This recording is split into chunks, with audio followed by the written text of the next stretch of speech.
Good morning and welcome to JCTV Africa. My name is Marvelous Dlamini and thank you so much for joining me. It's a lovely morning here in the Sunshine City and this is our morning update where I give you the trending stories from the Sunshine City. And joining me today to discuss the trending stories in the Sunshine City is not my usual colleague, but it's a friend of mine that I had gone to cover the by-elections with this Saturday. Good morning.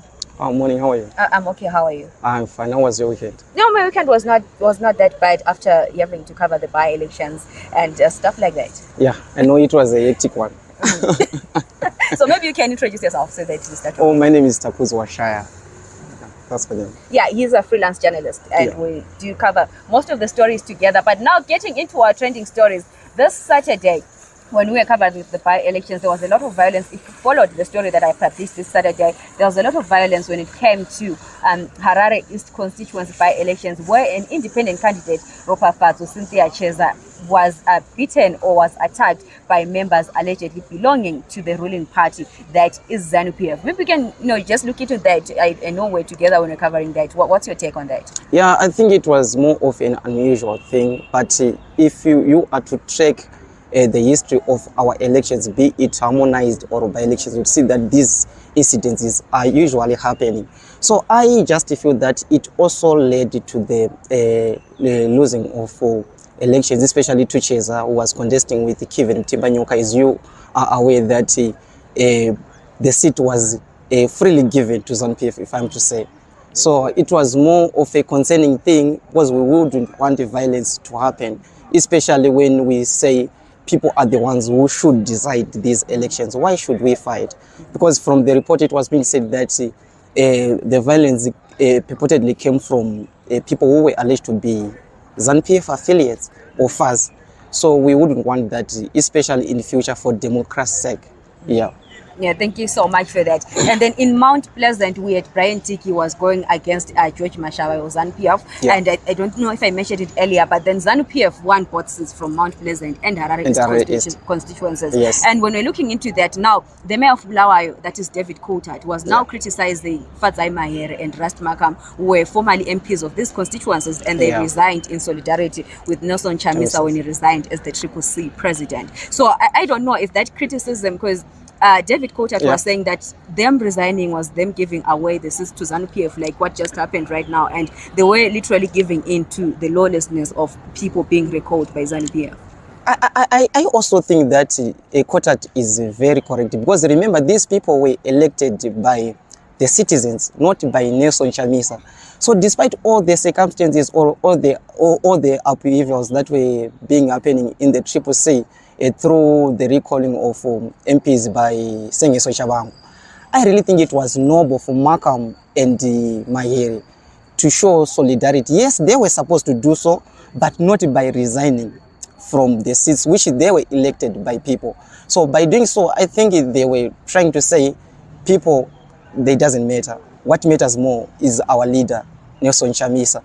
So maybe in future, if similar incidences are to happen, I feel the MPs or our representatives should stand with the citizens more. Because look, initially, it's the opposition who had these seats. And now, they are being taken by the ruling party. Not because people wanted to do so, but because Makam and Mahere were, maybe if I'm to say myopic enough, to freely give these seats. If you are to look on the Mount Pleasant City, it was being contested by Tiki, who claimed that he was associated with Nelson Chamisa, but he wasn't that popular. So people, maybe they saw it fit to consider other people who may take them seriously for a better service delivery and other related things. Yeah, and now if we look into, I was looking into Mahere's arguments. So she was saying that them resigning was not just a way of saying we're in solidarity with Chamisa, but they were now resigning against a lot of abuses that were being done to opposition members. We know that there were a lot of CCC members that were killed, some of them during the campaign, especially when we're looking at going towards the 2023 elections. There were a lot of CCC members that were attacked, some were arrested and something like that. So she was saying that they were not resigning as a way to say that we are following following Chamisa, but they were resigning to contest, or maybe as a way of protesting against the abuse that was happening. So I think if it was the issue, then they were supposed to contest again for this by-election, because they had resigned before, so that they may truly show the citizens who elected them during the 2023 election to say, no, we are with you.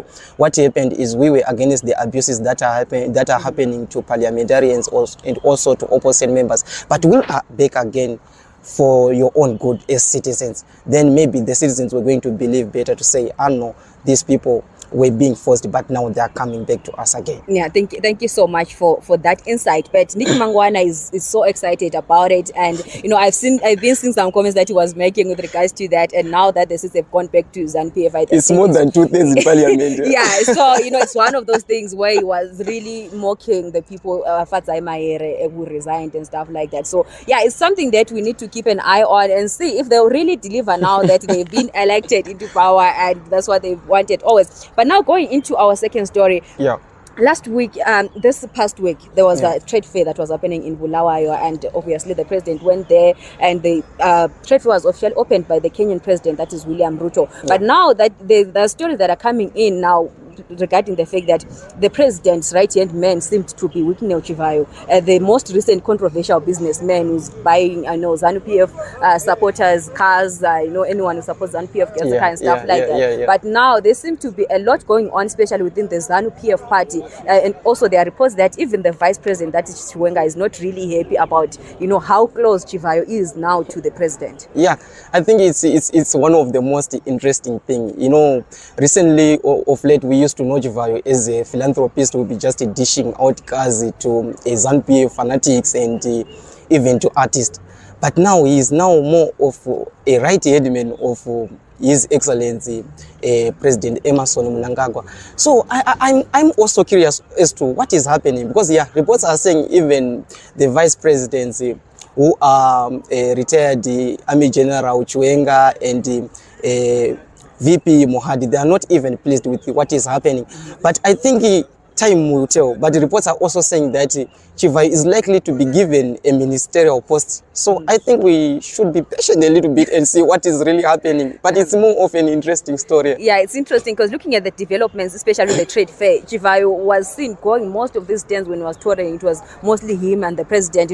I hardly saw most government officials doing the touring with the president. And for me, it also raised questions to say, maybe now we should try and really dig deeper into Chivayo. As to what is it? Yeah, and now people are asking to say, now we need to know the source of the money, where the money that is Chivayo is dishing out. Where is it coming from now that is seemingly closer to the ruling party? Yeah, if you are to look, it's not his first time to be much close to the president or to be the president's right-hand man.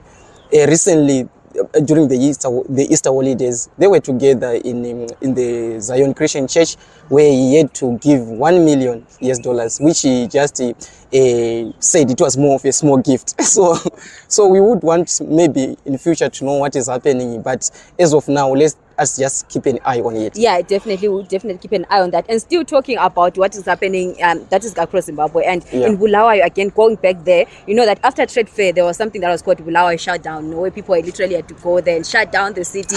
And Winky D was one of the performers. Now, there are some arguments that are also rising from Winky D's performance, because from his performance, he said to have mentioned Wicknell Chivayo, and now the argument was that since now he has managed to mention Chivayo in his performance, does that mean that he is endorsing him, or it was just a way of him putting buzz? Now, and how Winky D's fans are, especially online, they would really go to any lengths to protect Winky D. But now a lot of people asking to say, if he is to be given a car by Chivayo, is he going to say no to it now that he has managed to endorse him in some sort of way in his performance? Yeah, maybe people may change. But as far as we all know, Winky D, yes, he was more of a societal ambassador, speaking the truth to power. So I really don't think that he's going to accept the car, supposing he's being given that car. Maybe he's just going to follow the footsteps of Thomas Mafumo, who said to Chivayo, no, you have to stay with your car and whatever money you are offering. But what we want is justice. What we want is transparency, and what we want is better governance from the people we elected and also from our government. So I think that this is what the same thing which Winky D is doing. If we are to look on his last album, Eureka, he was trying to tackle all the societal issues. He was trying to tackle all the political issues that are happening within Zimbabwe. So yeah, maybe he may change, but I just think maybe his chant was more of an artistic thing, which he was trying maybe to please his fans, because we all know that he's more of a ghetto president, and the majority of the youth, they look up to him as a model or as a source of inspiration. So let us just see as to whether he's going to accept the car, suppose he's given or he's offered, or it was just a mere chant. Yeah, now you're speaking also like some of most Winky D fans, but I'm also thinking that it was one way where he was just being an artist and being creative, and somehow happened to have those bars in his songs, but maybe didn't mean anything like how people are now putting it. But thank you so much for joining us. This is our morning update. My name is Marvelous Damini with Takuzwa Shine. Until we meet again, it's bye-bye. Thank you so much for joining us. Make sure that you